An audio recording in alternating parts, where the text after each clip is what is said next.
무의 심내 기비심. 자, 해석을 같이 할게요. 따라서 관음의 대비주에 머리 숙여 예를 올립니다. 넓고도 깊은 원력과 원만한 상호를 갖추시고 천개의 팔로 장엄하신 채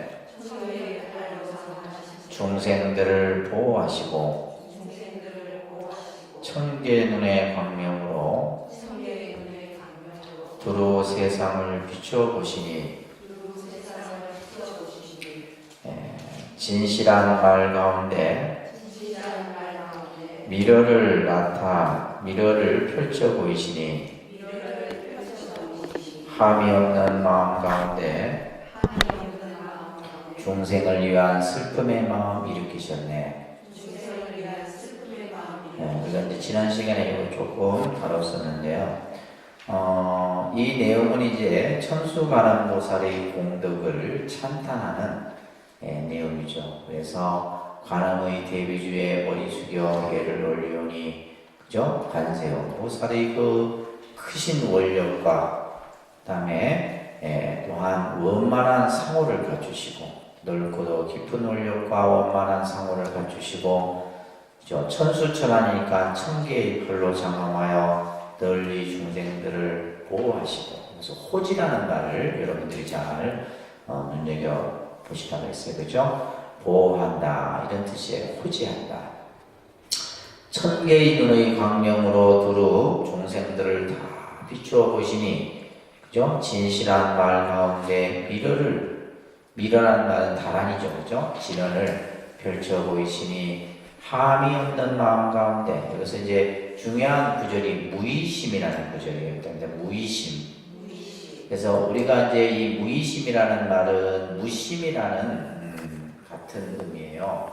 그래서 교재에도 나와 있듯이 마음이 어떤 대상에 대해서 집착과 분별이 일어나지 않는 마음, 그죠? 그 마음이 바로 무의심이고, 우리가 이제 수행을 하거나 기도를 하게 되면 점점 이러한 마음을 갖추게 되는 거예요. 바랍니다. 무의심은 조작하지 않는 마음이다. 마음에서 우러나는 마음의 근본 바탕이다. 자, 이게 바로 이제 우리가 무의심의 마음 가운데서 중생을 가엾이 여기는 비심을 일으키셨다. 자, 여기에 보면 우리 이제 스크린 한번 보시면 이런 모습이 이제 우리가 보통 천수관음보살의 모습이죠. 그죠? 여러 모양이 있는데 가장 일반적인 천수관음보살의 모습이에요. 그래서 여기에 보면 이제 전부 천개의 손의 모습이 표현되어 있고, 이 천개의 손에 전부 이 눈이 또 형상화되어 있어요. 그리고 여기 보면 이게 작은 보이시는지 모르겠는데, 여기 이제 부처님을 이 관세음 보살님은 항상 보관이라고 해요. 머리에 쓰고 있는 것을 뭐라 한다고요? 보관. 이 보관에 보면 항상 부처님을 모시는데, 이 부처님이 어떤 부처님이냐? 아미타 부처님이에요. 그래서 관세음 보살님의 형상을 보게 되면 항상 보관에 아미타 부처님을 이렇게 항상 머리 보관위에 쓰고 계시는데, 그러니까 관세음 보살님의 이제 모불이 바로 아미타 부처님이에요. 그리고 여기 이제 큰 손들이 있죠, 그죠? 이 손의 모습이 이제 보통 보면 이제 42수지는 관세음 보살님이 42가지의 손의 형상으로서, 이것 또한 이제 어떻게 보면 다란히 진언을 표현하는 겁니다. 비밀스러운 어떤 의미를 표현하는 거죠. 그래서 이제 이 손마다 여러 가지 형상들을 들고 있어요. 지금 이런 지금 그죠? 큰 창, 삼지창 같은 것도 들고 있고, 또 때로는 염주도 들고 있고, 탑도 이렇게 손에 잡고 있기도 하고, 칼도 잡고 있기도 하고, 이런 것들을 지물이라고 합니다. 다른 데 지물. 그래서 보통 우리가 이제 불상을 보게 되면 그 부처님이나 보살들이 어떤 것을 가지고 있느냐에 따라서 우리가 이제 지물을 보고 알 수가 있는 거예요. 그래서 때로 이제 관세음보살님 같은 경우는 이제 호리병 같은 이게 그 감도수병이라는데 그런 것을 들고 있기도 하고 또 혹은 이제 버드나무 잎을 들고 있는 형상을 이제 백의관음 보살 같은 경우는 그런 모습이에요. 그리고 이제 약사일의 부처님 같은 경우는 이제 약병 같은 그런 이제 병을 이렇게 손에 잡고 계시기도 하고 지장보살은 뭐야? 석장 같은 걸 이렇게 짚고 계시죠, 그죠? 이런 여러 가지 보살들의 형상 속에 이런 이제 가지가지 지물들이 있게 됩니다. 자, 이러한 이 천수천안의 이러한 모습 속에서 바로 관세음 보살님은 무의심 가운데서 뭘 일으켰다? 바로 비심의 마음을 일으켰다라는 겁니다. 따라합니다. 송령만족 제이고, 자, 큰 소리로 송령만족 제이고, 영사멸제 제제요.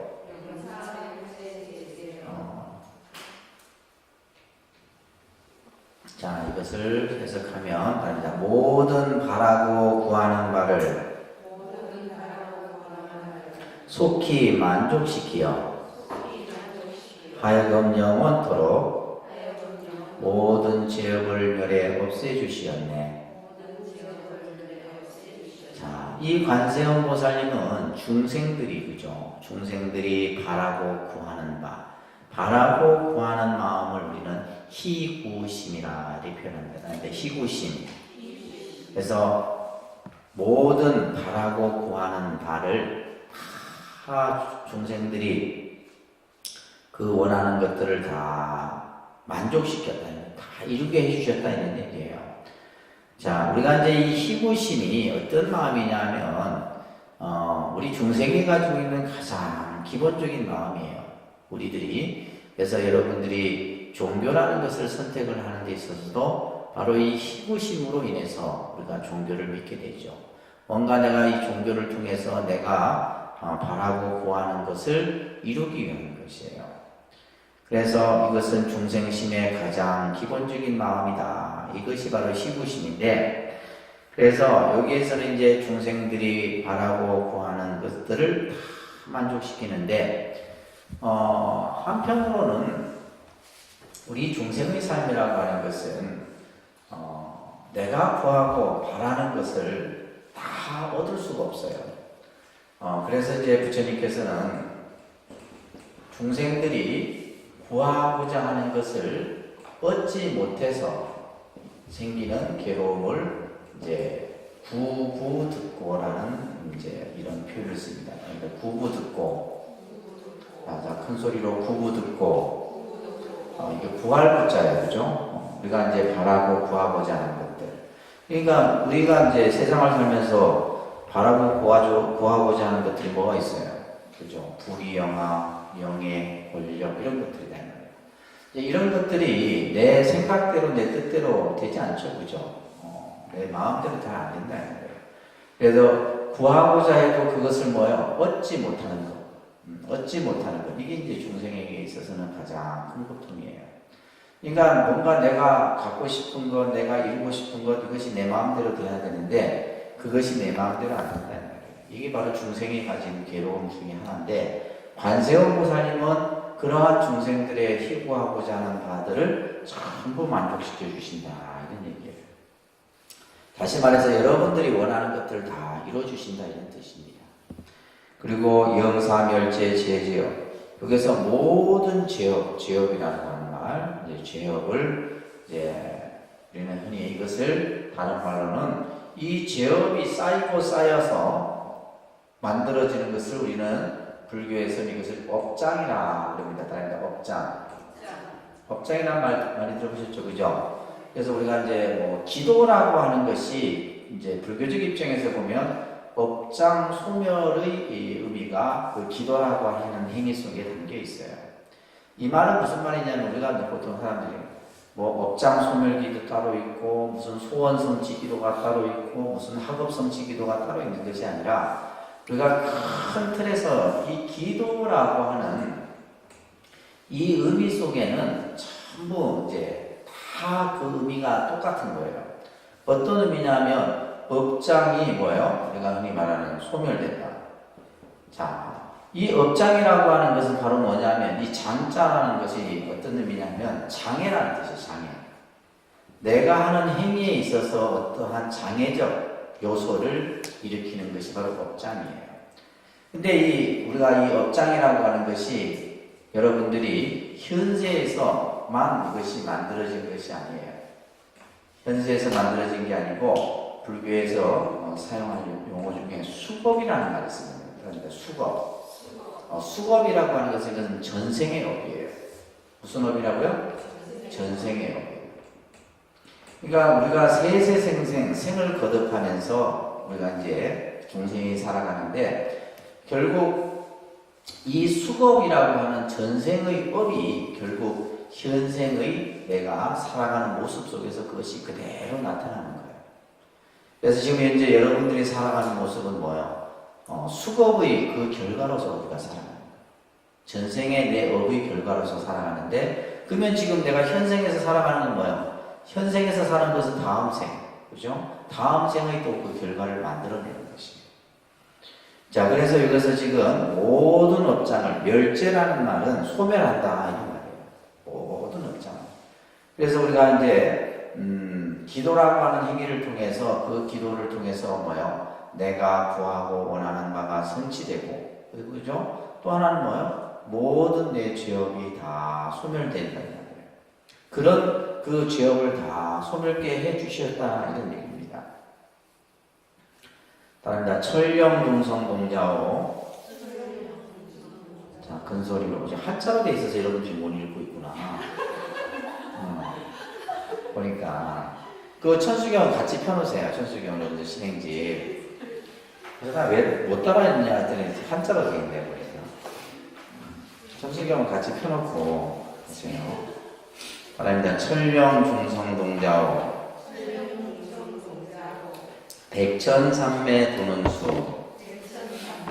자, 철령동소동자오라는 말은 바랍니다. 천신과 용신 그리고 모든 성현들이 함께 자비로서 보호하시어 백천삼매 도는수라 해서 그죠? 백천삼매를 단번에 훈습하여 닦도록 해 주십시오. 자, 이제 우리가 이제 바로 이 관세음보살의 공덕을 찬탄하죠. 관세음보살이 가지고 있는 큰 울력과 또 그 중생을 향한 자비심을 우리는 거룩하게 찬탄을 합니다. 그래서 천수의 대비주를 우리가 족동을 하게 되면, 그죠? 내가 구하고자 하는 바가 다 이루어지게 되고, 또 내 죄업이 다 소멸되며, 뿐만 아니라 하늘의 신과 용신과 그리고 여기서 이제 중성, 철령 중성이라 해서 모든 성현들, 성중들, 그래서 우리가 이제 신중을 말하는 거예요. 이러한 이들이 뭐냐면 함께 자비로서 우리를 뭐한다? 보호한다. 자고라는 말. 자비로서 뭐한다? 보호해 주시며, 이 말이에요. 자비로서 우리를 보호해 주신다. 우리가 앞에서도 이제 그 호지라는 말이 있었잖아요. 그죠? 호지라는 말이 있었는데, 이제 불교 우리가 신앙을 하면서 여러분들이 이 단어만큼은 꼭 이해를 하셔야 돼요. 그러니까 예를 들면, 가호라는 말이 있어요. 사람입니다. 가호. 이 가호라는 말은 이제 기독교에서도 쓰죠. 신의 가호가 있기를. 할 땐 한자로 이렇게 가호예요. 그러니까 실제 우리가 이제 이게 쓰는 용어들이 보면 한자가 굉장히 많습니다. 그래서 이제 한자를 봐야지 그 뜻이 이제 조금 드러나죠. 그죠? 그러니까 가호. 우리가 이제 불교에서도 가호라는 말을 써요. 불보살이 가호가 항상 우리와 함께 한다는 거예요. 그러면서 이 가호와 같이 쓰여지는 또 용어가 가피라는 말이 있습니다. 그러니까 가피. 근데 불교는 이 말을 좀 더 많이 쓰죠. 가호라는, 신의 가호라는 이제 기독교적인 표현을 이제 그들은 이제 신의 가호가 있기를 쓰는데 우리는 뭐라 써요? 불보살의 가피가 항상 우리에게 끼친다. 이런 표현. 그러니까 불보살의 가피가 뭐예요? 여러분들을 항상 자비로서 보호해 주시는 거예요. 그래서 이 가피라는 말은 불보살이 가지고 있는 무한한 힘이 나에게 미치는 거예요. 근데 이제 우리가 예를 들면 이제 기독교 같은 경우는 이와 유사한 개념이 뭐냐면 신의 은총이 나에게 미친다. 이게 그죠? 신의 은총이 나에게 미친다. 근데 우리는 뭐야? 불보살이 가피가 나에게 미친다. 그러니까 이 가피라는 말은 뭔가 불가사의한 힘이 나에게 미치는 거예요. 근데 이 가피의 개념에 있어서 우리가 이제 여러 이제 개념이 있는데 이제 예전에는 이제 몽중가피라는 이제 이런 개념이 많이 설명이 되었어요. 그러니까 몽중가피. 그러니까 이 몽중가피는 뭐냐면 꿈에서 현몽을 하는 거예요. 꿈에서 현몽을 하는데 요즘에는 이제 우리 불자들이 뭐 기도도 많이 안 하고 해서 이런 뭐 가피를 입었다 이런 얘기를 많이 접하지 않아요. 근데 70년대, 80년대 때는 보면 이제 이 기도는 그때 여러분들 어머니 세대들은 진짜 기도 많이 했어요. 누굴 위해서? 자식을 위해서. 여러분들 남편을 위해서. 막 그냥 뭐 거의 뭐 매일매일 절에 가서 그냥 정성을 들이고 기도를 하죠. 그래서 예를 들면 100일 기도를 해요. 즉 정성으로 100일을 합니다. 그러면 100일이 되는 해 이제 꿈의 현몽을 받는 거예요. 꿈의 현몽을 받아요. 그 현몽이라고 하는 것이 이제 꿈속에서 일어나는 상황이지만 이것이 마치 현실로서 그대로 어떠한 현상이 나타나는 거예요. 이것이 바로 뭐예요? 몽중가피예요. 그래서 이제 우리가 이제 기독교 같은 경우는 그들은 뭘 많이 하냐면 간증이라고 하는 것을 하죠. 간증. 이 간증이 뭐예요? 내가 기도를 해서 뭔가 신의 어떤 은총을 입었다거나 했을 때 이제 그걸 사람들 앞에서 뭐예요? 간증을 하잖아요. 그러면 불교도 이런 것이 있었어요. 그러니까 예를 들면 내가 기도를 해서 불보살이 현몽을 입었거나 몽중가피를 입었다라고 사람들 앞에서 막 얘기를 했어요. 그러니까 그 얘기를 들으니까 막 사람들은 더 막 기도하고 막 그랬었죠. 근데 그것이 이제 어느 순간 없어져 버렸어요. 그래서 이 몽중가피라고 하는 개념. 그 다음에 사실은 이 몽중가피보다 더 이제 그 가피가 있는데 그것을 명훈가피라고 해요. 다른 데 명훈가피. 이 명훈가피는 여러분들이 스님들이 축원하는 가운데 이 명훈가피 지력이라는 표현을 씁니다. 그러니까 명훈가피는 뭐냐면 이게 참 나오는데 100일 기도를 내가 해요. 100일 기도를 하면 근데 우리는 100일 기도를 하면 뭔가 그 결과가 딱 있어야 된다 생각하잖아요. 그죠? 예를 들면 내가 100일 기도를 하면 뭔가 뭐 우리 아들이 시험에 딱 붙든지 그 내가 기도하는 쪽쪽 뭔가가 나타나야 된다 생각하는데 가피는 그렇게 이루어지는 게 아니에요. 이 명문가피는 뭐냐면 은밀하게 나타나는 거예요. 쉽게 얘기해서 내가 100일 기도를 했으면 100일 기도한 그 공덕의 가피가 이미 갖춰졌다 이런 얘기예요. 이게 명문가피예요. 그래서 예를 들면 꿈으로 뭐 현몽을 한다거나 어떤 현상이 그대로 막 나타나고 이게 아니다 이 말이에요. 그래서 명훈이라는 말은 바로 우리가 알지 못해요. 내가 알지 못해. 내가 100일 기도를 했는데 그 가피가 나에게 미쳤는지 안 미쳤는지 알 수는 없어요. 그러나 불보살의 가피는 그 기도하는 그 사람에게 그대로 나타난다는 거예요. 이게 명훈가피입니다. 아시겠죠? 그래서 우리가 기도를 하게 되면 반드시 불보살의 가피를 잊게 돼요. 가피가 있습니다. 자, 그래서 여기서 지금 하늘의 신과 용신 또 모든 성현들이 그 기도하는 그죠? 이 사람을 뭐요? 자비로서 보호해 주시며. 그래서 우리는 그죠? 어떠한 어려운 상황 속에 있더라도 불보살이 항상 우리와 함께 한다는 믿음이 있어야 돼요. 근데 이 믿음이 우리는 없거든 사실. 이 믿음을 여러분들이 가지셔야 돼요. 내가 힘들고 어렵고 어떤 위험한 상황에 처해더라도 항상 불보살이 나와 함께 한다는 거예요. 근데 이제 기독교인들은 보면 그 신앙이 투철하거든요. 그게 이제 우리가 절에 다니는 사람하고 교회 다니는 사람의 차이점이에요. 그래서 이제 이러한 가피, 가호 이런 이제 개념들을 여러분들이 잘 이해하셔야 됩니다. 그러면서 백천삼매 도는 수단. 백천삼매, 삼매인데 이 삼매라고 하는 것은 뭐냐면 모든 번뇌망상이 끊어져서 오로지 한 생각으로 다 집중된 상태를 삼매라고 해요. 그래서 백천가지나 되는 삼매를 그것을 한 번에 닦아서 이 말이에요. 훈습한다. 그것을 익혀 닦아서 그것을 내가 성취케 해 주십시오. 이런 말이에요. 그래서 이 두 구는 뭐냐면 팔부신중의 본연과 자신의 수행이 원만히 이루어지기를 바라는 마음이 그대로 담겨 있는 내용이에요.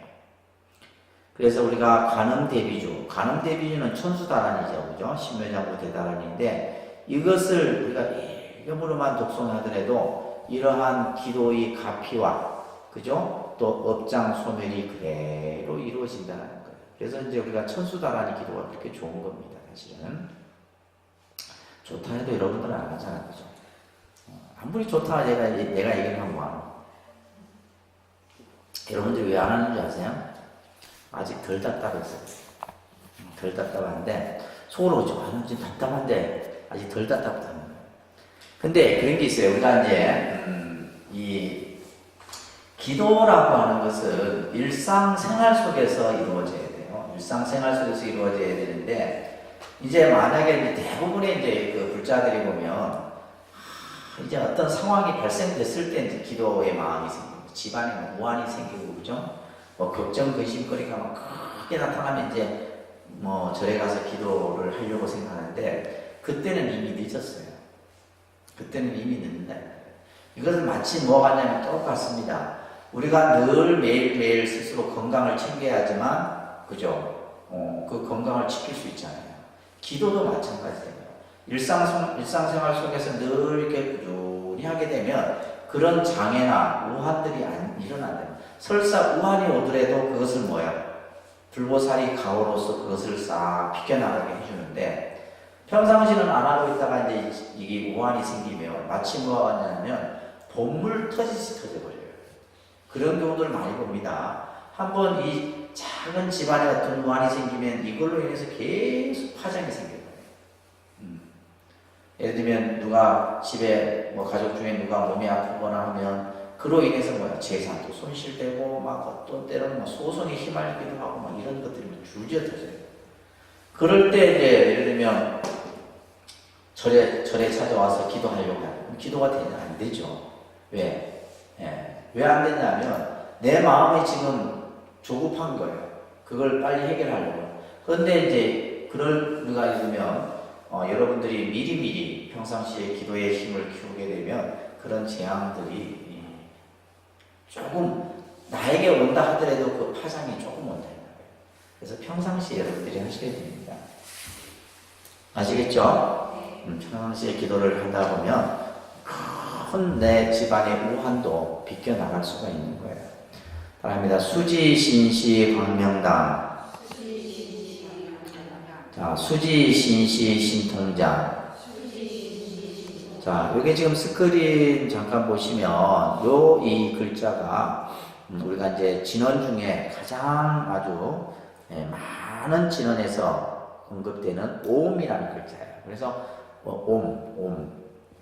그래서 여기 보면 옴마니 밤매훔이라고 하는 이제 우리가 보통 이제 이런 것들을 불자들이 많이 이제 호지하고 다니죠. 지니고 이건 부적의 개념이 아닙니다. 부적하고는 또 다른 거예요. 그래서 이것은 뭐냐면 부처님의 비밀 신주를 내가 지니고 있는 거예요.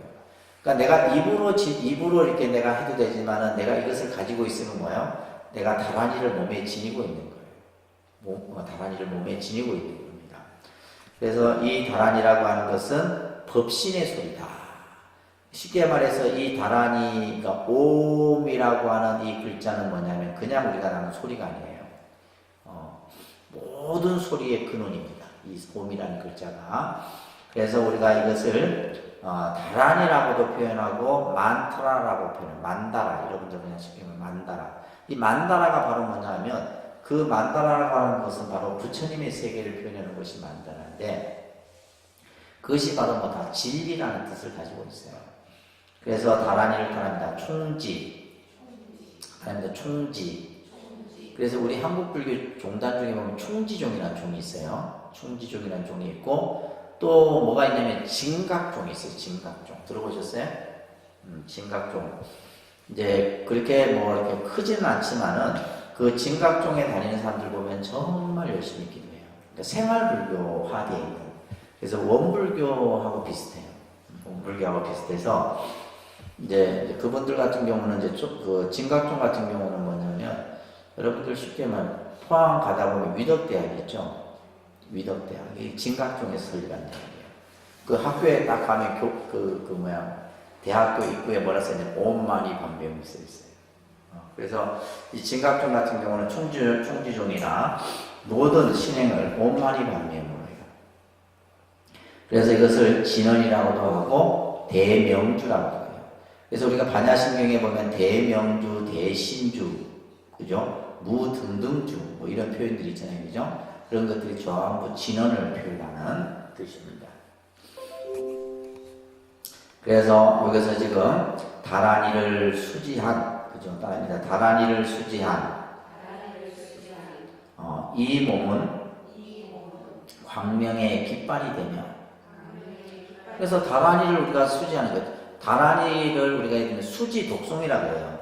받아, 지니고, 읽고, 외우고, 쓰고, 그죠? 이것이 이제 우리가 불교에서의 수행인데, 그래서 다란이를 여기서 수지한다라는 것은 내가 받아 지닌다. 그래서 아까도 얘기했듯이 다란이를 내가 지니고 있는 거예요. 또 내가 다란이를 독송해도 그것을 지니고 있는 거와 똑같은 거예요. 그래서 우리가 예를 들면 내가 맨날 입으로 옴마니 반면, 옴마니 반면, 옴마니 반면 다란이를 수지하는 거죠.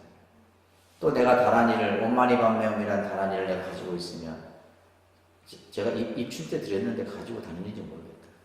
입춘 때 여러분들 드렸고 옴마니 반면 드렸거든요.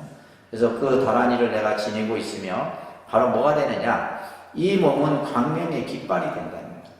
광명의 깃발이 된다는 것은 광명이라고 하는 것은 어둠을 물리치고 밝은, 그죠? 지혜의 빛을 나타낸다는 거예요.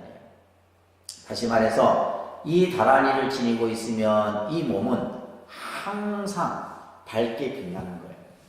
그러니까 다시 말해서 어떤 걱정, 근심이나 우환이나 이런 것으로부터 벗어날 수 있다는 거예요. 또한 수지, 심시, 신통장이다. 다란이를 수지한 이 마음은 뭐가 된다? 신통의 창고가 된다. 신통의 창고. 신통이라는 말을 여러분들 밑에 보시게 되면 신통은 뭐냐? 어떤 의미냐면 불가능한 것을 가능케 하는 것이 신통이에요. 그러니까 여러분들이 제일 약한 게 신통이죠. 뭔가 이렇게 이적이나 기적을 보면 여러분들은 혹하거든요. 그죠? 그래 안 그래요?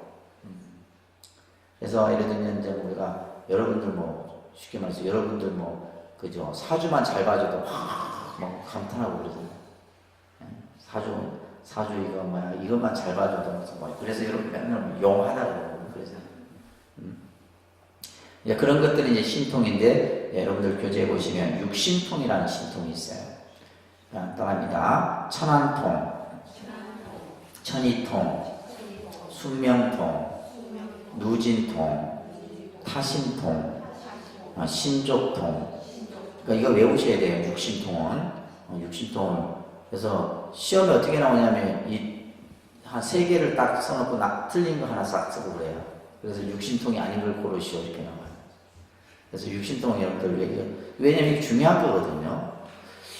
자, 천안통은 멀리 있는 것까지 다 볼 수 있는 게 천안통이에요. 천이통은 멀리 있는, 그죠? 소리를 다 들을 수 있는 게 천이통이고, 그 다음에 숙명통이 이게 참 아주 이게 좀 다른데, 숙명통은 뭐냐면 여러분들의 전생의 일들을 전부 아는 신통이에요.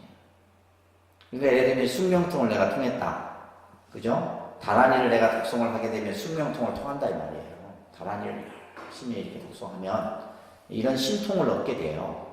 실제 그런 경우들이 많습니다. 그래서 이제 이 숙명통 같은 경우 딱 여러분들 보면 전생에 여러분이 뭐 했는지를 아는 거예요. 신기하잖아요. 니는 전생에 뭐였다 이러면 여러분들은 이제 믿잖아.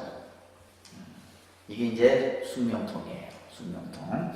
그 다음에 누진통은 이건 번뇌가 다 소멸된 신통인 누진통이라고 해요. 그 다음에 타심통도 참 괜찮은 심통 중에 하나예요. 타심통. 이게 뭐냐면 여러분들의 마음을 꿰뚫어 아는 거예요. 그래서 천수다란이를 독송하게 되면 이런 심통이 갖춰진다는 거예요.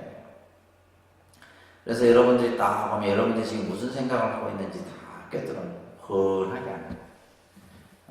그래서 전생의 일도 알고, 그죠? 또 여러분들의 마음까지도 다 꿰뚫어 알 수 있는. 그 다음에 신족통은 뭐냐면 그냥 한 걸음에 천리를 가는 신통이에요. 그래서 이제 이 불교, 이게 부처님 같은 경우도 이 육신통을 다 이루셨거든요. 그래서 이 다란이를 수지한 이 마음은 신통의 창구가 된다. 마음이 신통의 창구가 된다는 것은 뭐예요? 마음이 자유자재로 내가 하고 싶은 것을 다 할 수 있다는 거예요. 다 이룰 수 있다는 거예요. 이것이 바로 수지신시 신통장의 뜻입니다. 그럽니다. 세척질로 원자해 조중보리 방편문. 자, 그럽니다. 티끌의 괴로움 씻어버리고 괴로움의 바다 건너가 깨달음에 이르는 방편의 문을 띄어 정득케 하여지이다. 자, 우리가 한자를 보게 되면 세척이라는 말은 씻는다는 뜻이죠. 그죠? 우리 세척한다 할 때 이 한자를 쓰는 겁니다. 세척. 뭘 세척하느냐? 진로라는 말이 있는데, 진로는 뭐냐면 번뇌를 뜻합니다. 이 진로는 뭐냐면 우리의 고통, 불안, 두려움 이런 것들이에요. 이런 것들을 우리가 진로라 해요. 이것을 이제 쉽게 얘기하면 번뇌예요. 우리가 보통 불교에서는 번뇌를 이 번뇌만 공부해도 여러분들 1년을 공부해야 돼요. 이 번뇌라는 글자 두 글자를 공부하기 위해서도 그만큼 번뇌에 대한 얘기가 굉장히 많습니다. 그래서 우리가 예를 들면 번뇌도 보면 근본 번뇌가 있어요. 근본 번뇌. 말하면 근본 번뇌, 지말 번뇌. 낮에는 내가 이 설명을 안 드렸는데 근본 번뇌라고 하는 것은 뭐냐면 말 그대로 탐진치 삼독이 근본 번뇌예요. 말합니다. 탐진치, 그죠? 탐내고 성내고 어리석은 이 세 가지 마음이 바로 뭐예요? 우리 마음 속에서 일어나는 근본 번뇌예요. 이 세 가지가 번뇌의 가장 근본 뿌리가 되는 거예요. 이 번뇌로부터 이제 우리가 이 지말 번뇌인데, 이 지말 번뇌라고 하는 것은 이로 인해서 생기는 여러 가지, 그죠? 의심, 시기, 질투, 증오, 그죠? 이런 것들 전부 다 번뇌예요. 여러분들 마음 속에서 안 좋은 마음이 일어나는 것은 다 뭐다? 다 어떤 뭐라고요? 번뇌예요. 그 번뇌인데 그것이 바로 뭐예요? 지말 번뇌. 그래서 우리가 불교에서는 번뇌를 108번뇌, 그죠? 108. 그러니까 108이라는 숫자는 상징적인 거예요. 많다라는 거죠. 100이라는 숫자를 넘어서게 되면 많다라는 거예요. 그리고 또 다른 말로는 84,000번뇌라 이렇게 표현해요. 84,000번뇌. 그러니까 번뇌가 얼마만큼 많으냐? 108번뇌, 84,000번뇌. 84,000번뇌라고 하는 것은 그만큼 우리 중생들의 마음속에서 그 일어나는 번뇌가 같이 갔습니다. 그러니까 여러분들이 괴로운 거예요. 안 그렇겠어요, 그죠? 번뇌가 84,000가지 늘 일어나는데 안 괴로울 수가 없죠. 자, 그래서 여기서 지금 그러한 번뇌를 세척, 씻어버리고 원재해, 이 제자는 건널 제자입니다. 원컨대 이것은 이제 이 바다 해자인데 이 바다 해자는 어떤 바다냐? 고통의 바다예요. 고해라고 합니다. 고해. 괴로움의 바다를 건너가기를 원합니다. 그래서 번뇌를 씻고, 그죠? 고통의 바다를 건너가서 보리방편문이라고 하는 것은 깨달음의 그 방편문에 그냥 한 걸음에 뛰어 그곳에 이르게 되어지다. 이렇게 지금 이제 이 전수경 구절에서 이 이제 우리가 관음 대비주를 독송함으로 인해서 그래서 관음 대비주를 우리가 읽게 되면 번뇌가 씻어지고, 그죠? 고해에서 건너가 마지막에는 뭐 이른다? 보리의 방편문에 뛰어 올라진다. 그렇게 이제 이렇게 우리가 하는 겁니다. 자, 그러면서 그다음에 악음 칭송서기의 소원 중심 실험마. 자, 그래서 또 한다. 내가 지금 관세음 보살을 칭송하며 맹세코 기하오니 원하는 바 마음을 쫓아서 모두가 원망케 하여지이다. 그래서 내가 지금 이제 그죠? 칭송이라는 말은 이제 찬탄한다 이런 뜻이에요. 내가 관세음 보살을 관세음 보살을功德을 찬탄하여 내가 관세음 보살님께 맹세코 귀한다. 관세음 보살에게 돌아가 귀하오니 소원 중심 실험만이다. 내가 원하는 바, 그 원하는 바 다 마음을 따라서 여러분들이 예를 들면 사업이 잘 되기를 바라면 그 사업 성취, 또 우리 자녀가 학업이 원만히 이루어지기를 바라면 또 학업 성취, 그 원하는 바를 다 따라서 그것들이 전부 뭐다? 내 뜻과 같이 다 이루어진다. 그래서 우리가 이제 스님들이 축원할 때 여의원만 성취지 대원 이런 구절이 있어요. 축원을 할 때 여의원만, 여의원만이라는 말은 뜻과 같이, 그러니까 생각, 내 생각대로 이 말이에요. 여러분들이 생각하는 대로 다 원만히 성취되어지기를 바라는 축원을 스님들이 하는 거예요.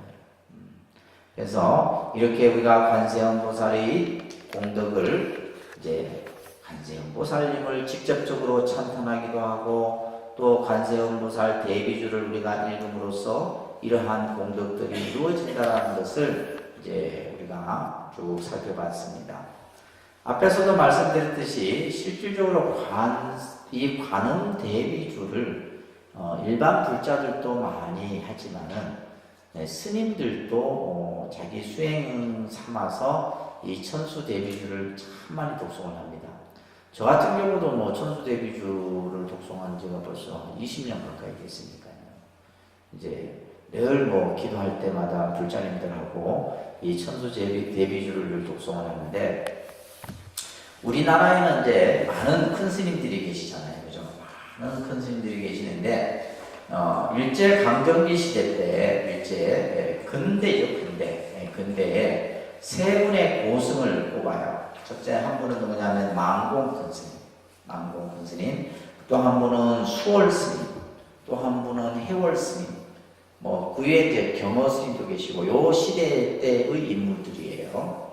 그 중에 이제 수월 스님에 대한 이 천수 대비주와 관련된 이야기가 있어요. 우리가 수월 스님은 사실 잘 알려지지 않는 스님이에요. 쉽게 말해서 숨은 돈이에요. 숨은 돈. 뭐 예를 들면 우리가 뭐 망공 스님이나 경어 스님 같은 경우는 원체 이제 우리 한국 불교의 그죠?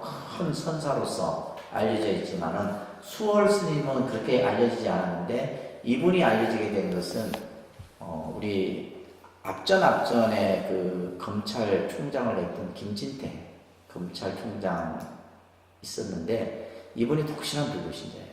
근데 이분이 누구에 대해서 연구를 했냐면 수월 스님에 대해서 연구를 했어요. 수월 스님에 대해서. 그래서 이 수월 스님의 책을 썼어요. 이 김진태 전 검찰총장이.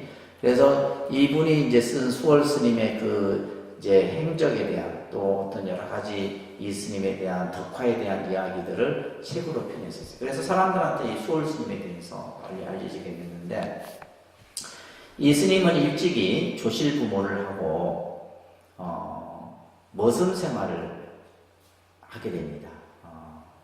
그러면서 그렇지만은 이제 마음만큼은 항상 자비심이 넘쳤었어요.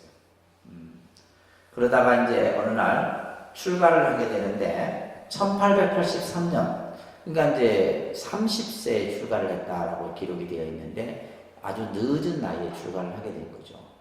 그래서 누구를 의지해서 출가를 했냐면 경어 스님의 친형이었던 태허 성원 선사라고 하는 스님으로부터 이제 출가를 하게 돼서 이제 사찰에서 이제 생활을 하게 됩니다. 근데 이제 뭐 글도 안 배웠죠. 그죠? 모습 생활을 하다가 30세에 늦게 들어왔으니까 누가 알아주는 사람도 없지. 그러니까 이제 뭘 했냐면, 이제 또 이렇게 머리가 둔해갖고, 뭐 이렇게 뭐 경을 배운다거나 이렇게 할 수도 없었어요. 그러니까 와서 이제 절에 들어와서는 뭐 했냐면 부목이 뭐냐면 나무 이렇게 절에서 나무에다가 뭐 이렇게 이제 허드렛일을 하고 이런 사람들 부목이라고 해요. 그러니까 이제 이 수월 스님이 이제 부목도 하다가 이제 어느 날 이제 이 공양주를 하게 돼요. 공양주는 이제 스님들 공양하는 분들을 공양주라고 해요. 그죠? 그래서 우리가 이제 통도사나 이제 해인사 이럴 때는 스님들이 공양주예요. 공양을 하는 사람들이 스님들입니다. 그러면 보살님들은 뭘 하냐면 이제 나무를 만들고 이렇게 하기 때문에 그 보살들을 채공보살이라고 해요. 채공. 나물채차를 써서 이제 후원에서 이제 음식을 준비하고 하는 보살들을 채공이라고, 공양주는 스님들이 공양주예요. 국을 끓이는 스님을 갱두 스님이라고 해요. 갱두. 그런 이제 그 불교적인 이제 스님들 그 소임에 대한 용어가 있는데, 이제 이 공양주를 이제 3년 정도 하게 되는데, 공양주가 이제 보통 이제 늘 부처님 전에 마지를 지어서 올리게 돼요. 그러니까 마지를 지으면 이제 부처님 전에 공양주가 이제 올리게 돼요. 옛날에 어른 스님들이 그런 얘기를 했어요. 공양주 3년만 하면 평생 먹을 복이 생긴다. 이런 얘기를 했었어요. 그래서 내 아는 도반 스님은 실제로 그 얘기를 듣고 이 스님은 3년 공양주를 해요. 통도사에서 공양주를 하고. 그래서 예를 들면 이제 그 당시는 공양주가 굉장히 힘든 일이었는데도 불구하고 스님들이 제일 먼저 손드는 게 공양주였어요. 공양주가 굉장히 힘든 일이었는데, 가마솥 때 밥을 지으니까 가마솥 때 밥을 짓는데 지금같이 뭐 가스로 하는 게 아니라 뭐 장작으로 해서 하니까 그 불 조절을 잘 해야죠. 예를 들면 밥이 뭐 3층밥이 되거나 이러면 이제 바로 3층배 해야 되고 이랬던 시대니까. 그래갖고 이제 그 어떤 일이 있었냐면, 이제 이 공양주하고 갱두는 항상 긴장을 하는 거예요. 긴장을, 왜냐면 밥이 잘못돼도 3층배 해야 되죠. 국도 간이 안 맞아도 이건데 아주 큰일 나지. 그래갖고 이제 큰 스님이 국이 맛이 없다고 맨날 야단을 치는 거예요. 그래갖고 내 도반 스님이 갱두를 했었는데, 이 스님이 승질이 나갖고 밖에 가서 소고기 다시다를 그래갖고 이제 몰래 소고기 다시다를 국에 이제 푸는 거예요. 그랬더니 스님들이 확 다들 국 마시고, 오늘따라 왜 이렇게 국이 맛있냐고. 네, 그런 아주 이야기들이 이제 일화들이 많아요. 그래서 이 수월 스님도 이제 3년간 이제 공양주를 이렇게 하면서 했는데, 한 스님이 이 스님에게 천수다반이를 가르쳐 준 거예요. 스님 공양주 하시면서 이거 한번 읽어보시라고. 그래서 이제 글도 가르쳐서 이제 이걸 읽도록 한 거예요. 그래서 우리가 이제 나무를 떼고 이렇게 그죠? 부뚜막 앞에서 하다 보니까 이제 이게 나무 가지를 가지고 목탁처럼 삼아서 나무라 나나라 야야 이렇게 계속 따는 거예요. 자꾸 하다 보니까 입에 익어지겠죠. 계속 이제 하게 돼요. 그러면서 이제 이제 이제 점점 이 이제 다란이의 힘에 이게 깊어지게 됩니다. 그러던 어느 날 이제 이 기도하는 스님이 아무리 기다려도 이게 맞이가 안 오는 거예요. 맞이가 올라와야 되는데. 그래갖고 이제 기도하다가 이제 목탁 내려놓고 이제 공약간에 갔더니 공약간에 막 연기가 막 밥은 다 타고. 그런데 이 수월 스님이 뭘 하고 있었냐면 산매에 들어가요. 천수다반이 산매에 들어가요. 그래서 나중에 이제 이 천수대비주를 일념으로 독송하면서 이 이제 수월 스님이 천수산매에 들어가게 되는데, 어떤 신통을 얻냐면 불망념지라는 신통을 얻게 돼요.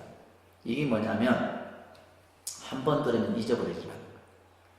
그러니까 앞에서도 얘기했지, 수월 스님은 그죠? 경도 배우지도 않고 글자도 모르고 하는 분인데 오로지 천수대비주만을 이렇게 독송해서 불망념지라고 하는 신통을 얻게 돼요. 그래서 한 번 들으면 무조건 머릿속에 이렇게. 그래서 이제 깨달음을 얻게 된 거예요. 다시 말해서 천수대비주를 독송해서 이 수월 스님께서 이제 깨달음을 얻고 나서는, 마침 이제 그때 이제 이 깨달음을 얻고 나서 이제 여러 절을 두루 다니는데, 금강산 유점사라는 데에도 가서 수행을 하시고 또 금강산 마현이라고 하는 또 그곳에서 수행을 하시다가 1912년에 경허 스님이 열반을 합니다. 그래서 이제 이 수월 스님도 경허 스님의 그런 가르침도 받고 이렇게 했는데, 그래서 열반 후 이제 자신은 어디로 가냐면 저 두만강을 건너서 간도로 이렇게 간도 지역에 가서 이제 생활을 하게 돼요. 그래서 이제 뭘 하냐면 고산행을 하는데 움막을 하나 지어놓고 이제 주먹밥을 만들어서 집신을 이렇게 끼워서 오고 가는 사람들에게 그걸 다 나눠주는 거예요. 또 그걸 하기 위해서는 뭐예요? 동량을 해다가 또 만들어서 마치 뭐예요? 도사를 해놓는 거예요. 그래서 그 스님이 뭐 도인인지 뭔지도 모르고 사람들은, 근데 이 수월 스님은 평생 그렇게 보살행을 하다가 1928년에 7월 16일경에 열반을 하시게 되죠. 그러면서 가부좌 앉은 상태에서 열반을 하시게 돼요. 그래서 이 수월 스님이라는 분은 정말 아주 대단한 그런 도인입니다.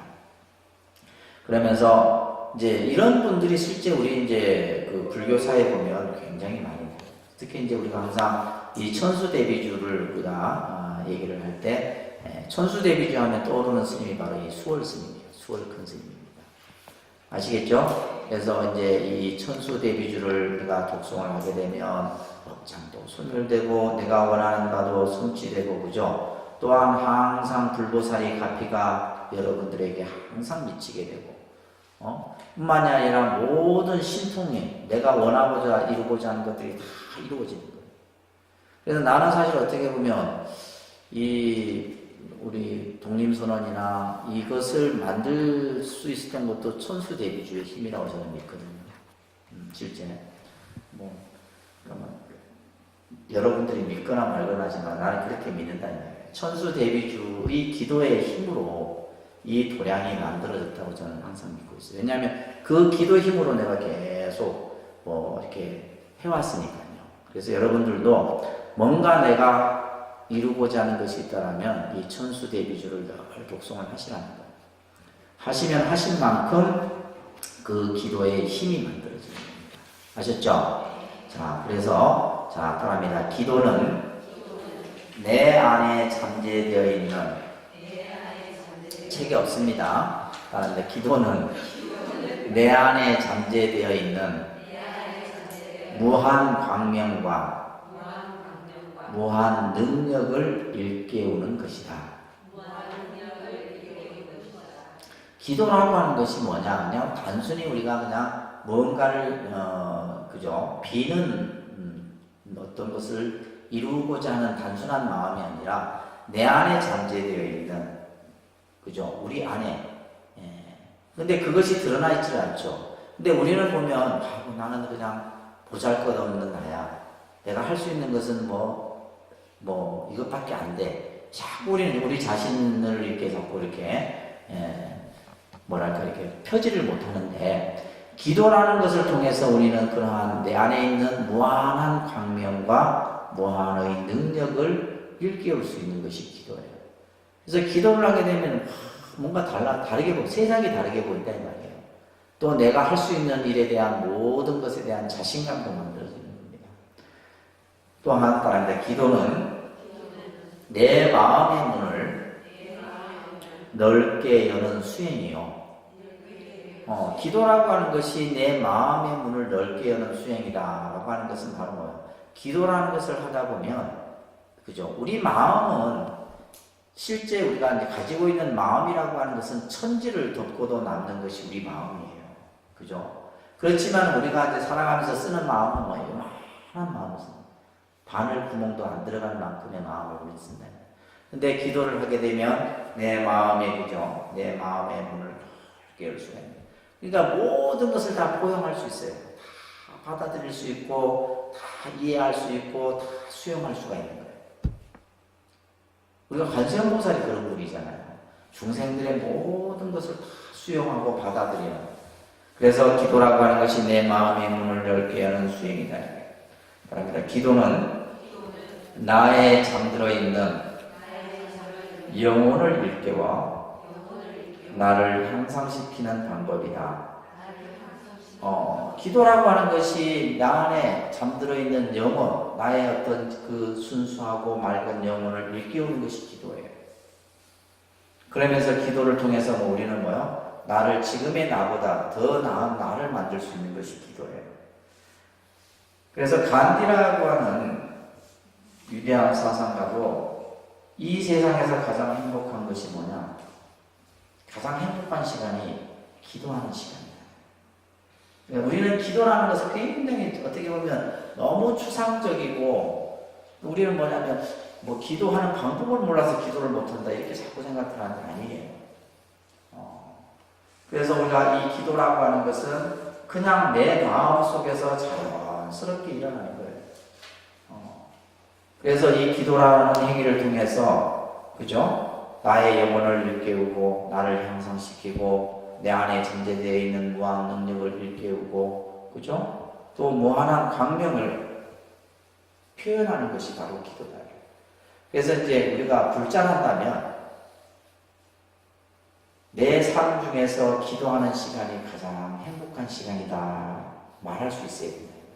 아시겠어요? 그래서 스님들은, 선방에서 수행하는 스님들은 자선 그 방석 위에 앉아있을 때가 제일 행복하다고 합니다. 실제로 선원에 오래 수행하시는 스님들은 선방에 앉아있을 때가 제일 행복하대요. 또 경을 보는 스님들은 부처님 경전을 보고 있으면 제일 행복하대요. 그러면 우리가 예를 들면 여러분들은 기도하는, 그죠? 불자잖아요. 그러면 기도할 때가 내가 제일 행복해요.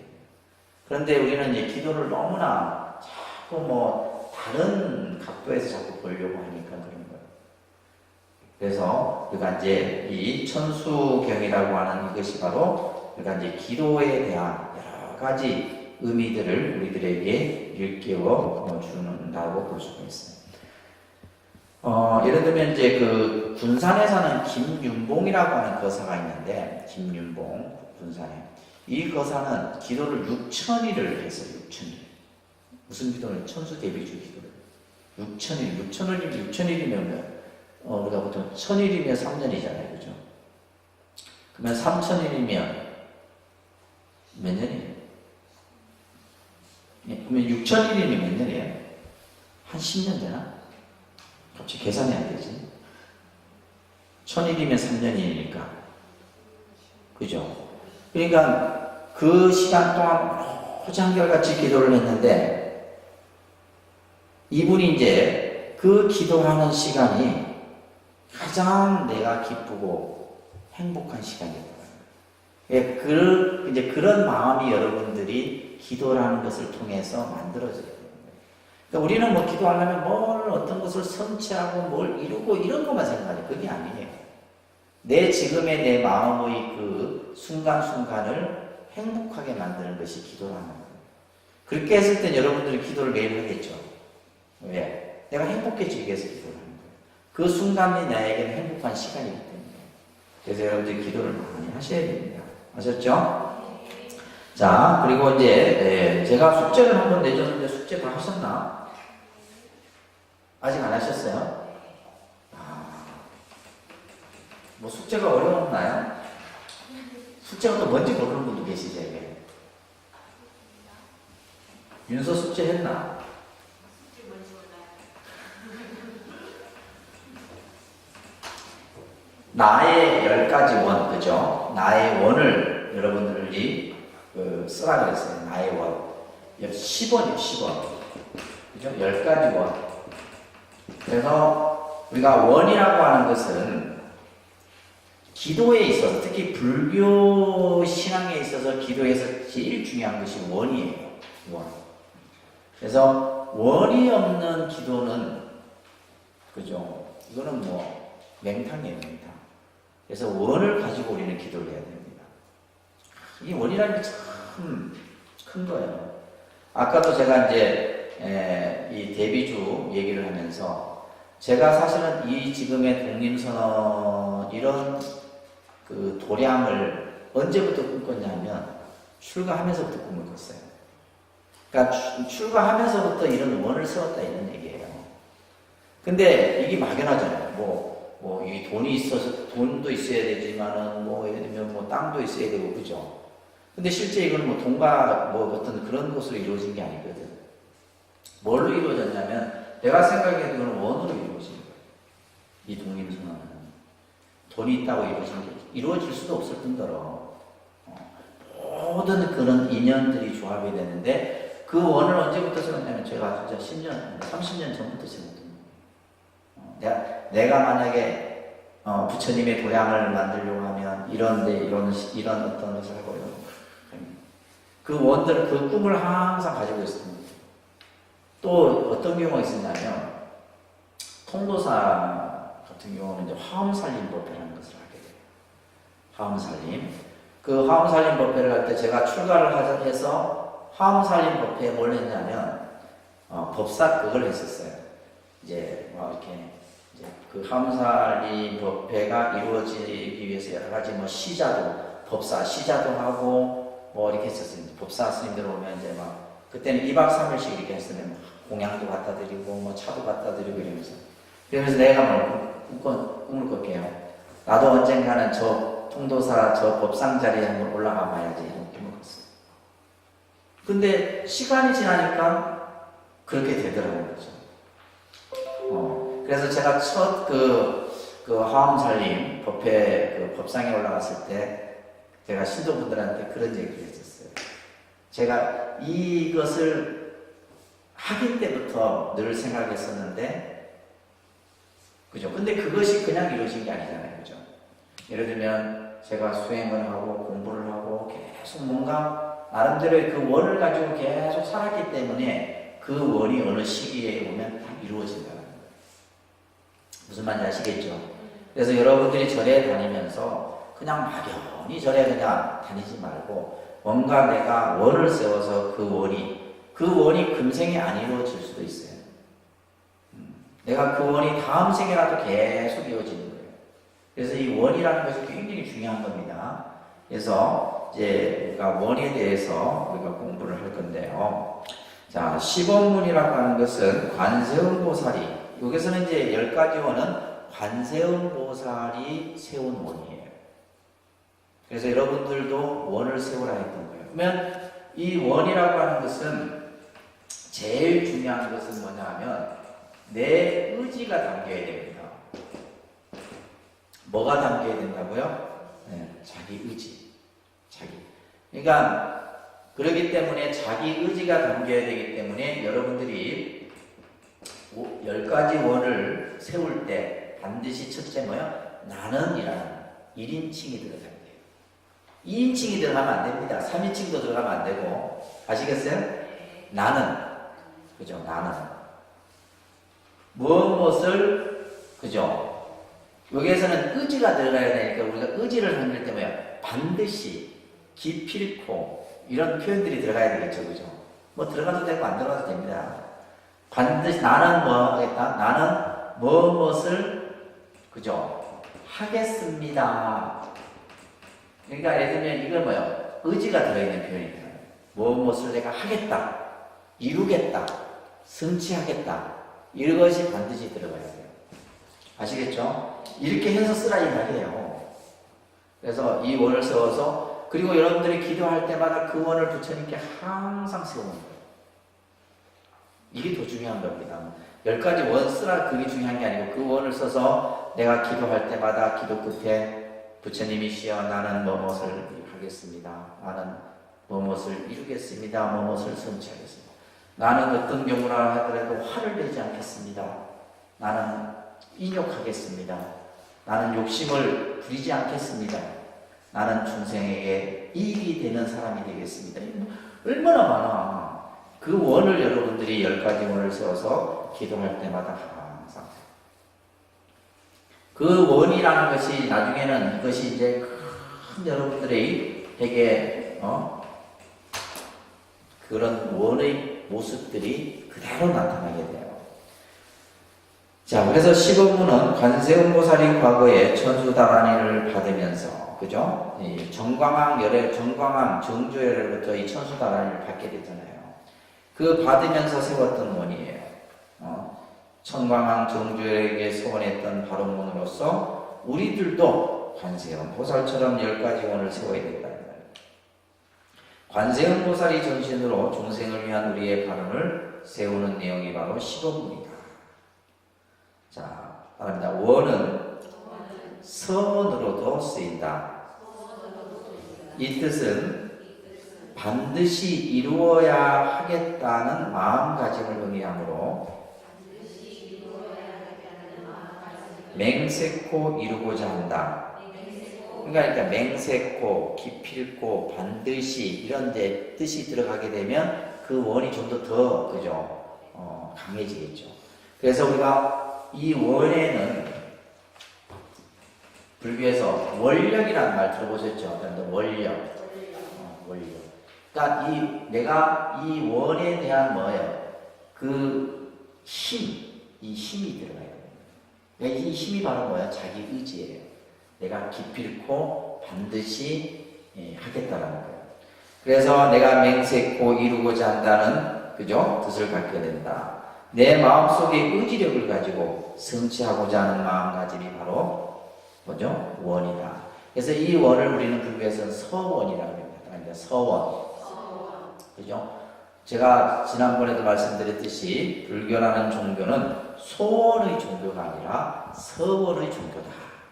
그런 말 했죠, 그죠? 우리는 맨날 뭐뭐하게 해주십시오, 잘되게 해주십시오, 합격하게 해주십시오, 부자 되게 해주십시오. 맨날 내가 부자가 되겠습니다가 돼야 되는데 우리는 뭐뭐하게 해달라고 하면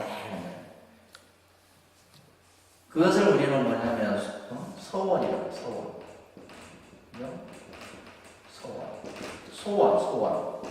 소원이. 근데 우리는 소원이 아니라 뭐요? 서원이다. 자기 의지로서 무엇을 하겠다라는 거예요. 자기 의지로서. 자, 그러면서 여러분들 교재에 보시게 되면 이제 원에 대한 좀 교리적인 공부를 조금 설명을 드리도록 할게요. 감사합니다. 원은 총원과 결원으로 구분한다. 그래서 원에는 두 가지가 이제 크게 설명되어 줄 수 있는데, 첫째는 뭐냐면 총원입니다. 그다음에 총원. 그 다음에 두 번째는 별원이에요. 그다음에 별원. 총원과 별원의 내용이 있게 되는데, 자, 총원은 모든 불보살이 가지는 원이에요. 총원은 뭐라고요? 모든 불보살이 가지는 원이에요. 그래서 이 총원에는 사홍소원이 총원이 되게 됩니다. 총원에는 뭐가 있다고요? 사홍소원. 그래서 여러분들 이제 우리가 항상 법회나 공부 끝에 이 사홍소원을 하잖아요, 그죠? 사홍소원을 하게 되는데 말합니다. 중생무변소원도, 중생무변소원도, 번뇌무진소원다, 법문무량소원아, 불도무상소원성. 자, 이렇게 지금 한자로 되어 있어서 좀 어려우신데, 중생이 한량이 없지만, 바랍니다. 중생이 한량이 없지만, 맹세코 제도하겠습니다. 그래서 중생은 이제 우리가 흔히 불교에서 살아있는 모든 생명을 중생이라고 해요. 중생의 의미는 살아있는 모든 생명. 그래서 이제 이 중생의 원어가 사트바인데, 사트바. 그래서 유정이라고도 번역을 합니다. 유정이라고 번역을 하는데, 그래서 그냥 쉽게 그냥 모든 생명을 중생이라 한다. 그 중생의 수가 한량이 없죠, 그죠? 형상이 있는 중생, 형상이 없는 중생, 생각과 형상을 가진 중생, 또 그래서 이제 금강경 같은 경우에는 보면 이제 구류 중생이 나와요. 유상, 무상, 비유상, 비무상 뭐 이렇게 해서 이제 그런 표현들이 나와요. 또 이제 능엄경 같은 데는 11의 중생이 나오기도 해요. 중생의 종류. 그러니까 그 중생, 우리가 예를 들면 지구상에 사는 생명체 수가 어마어마하잖아요, 그죠? 그 수가 헤아릴 수 없다 이 말이에요. 그 많은 중생을 내가 어떻게 하겠다? 맹세코 다 제도하겠습니다. 우리가 생각할 때 중생을 지고 덧지 제도 안 하고 이렇게 생각하면 안 된다 이 말이에요. 원이라고 하는 것은 내가 이것이 금생에 이루든 다음 생에 이루든 그게 중요한 게 아니에요. 내가 내 마음속에 그것을 반드시 이루겠다. 그래서 우리가 예를 들면 지장보살 같은 경우는 보세요. 지장보살 같은 경우는 원력의 보살이라거든. 지장보살은 원력의 보살인데 이 지장보살이 세운 원이 얼마나 크냐면 지옥 중생을 내가 다 제도하지 아니하면 성불하지 않겠다. 이것이 지장보살이에요. 그러니까 지옥에 들어오는 중생이 얼마나 많아. 또 예를 들면 지옥에 들어오는 중생을 제도해놔도 또 들어오고 그러니까 지장보살은 그런다잖아요. 어찌 이래 그죠? 오지 말라는 지옥은 이래 오는 거예요. 지장보살. 그래서 눈물을 흘리고 있다. 지옥문 앞에서. 근데 그 중생들을 다 제도하고자 하는 원력을 세운 분이 바로 지장보살이에요. 그래서 중생의 한량이 없지만 내가 맹세코 제도하겠습니다. 두 번째는 번뇌무진서원단이에요. 번뇌, 우리 아까 번뇌가 108번뇌. 좀 더 크게 우리가 하면 뭐요? 84,000번뇌. 그럽니다. 84,000번뇌. 그러니까 이 84,000이라고 하는 것은 한량없는 수를 표현하는 거예요. 그래서 번뇌가, 그죠? 무진이라는 것은 담이 없지만은 번뇌를 끊고 나면 또 번뇌가 생겨. 그죠? 번뇌 하나를 내가 다 끊고 나면 또 번뇌가 생겨. 그렇지만은 내가 그 모든 번뇌를 다 어떻게 하겠다?